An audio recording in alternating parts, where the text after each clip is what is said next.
老奶奶，别看了，这是咱们村的无人机呀！你不戴口罩就不要出去，不要乱跑，记得赶紧回家，回家洗洗手，对吧？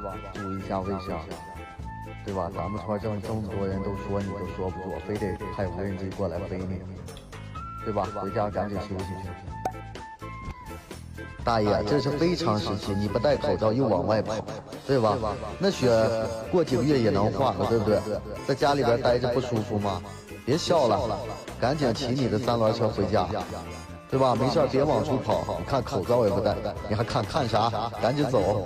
无人机喊话的这个大概持续了7天左右吧，因为我们那个村住的院子大，然后有的那个老人也不咋爱听话。之前我们做过一些工作，也是在底下说有的还是不管用，他出门还是比较不在意。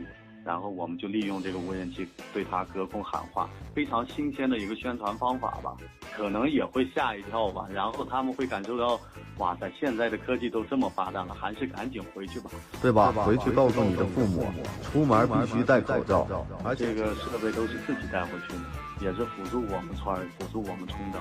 他们现在已经感受到这个氛围了，现在都特别的好，赶紧回去。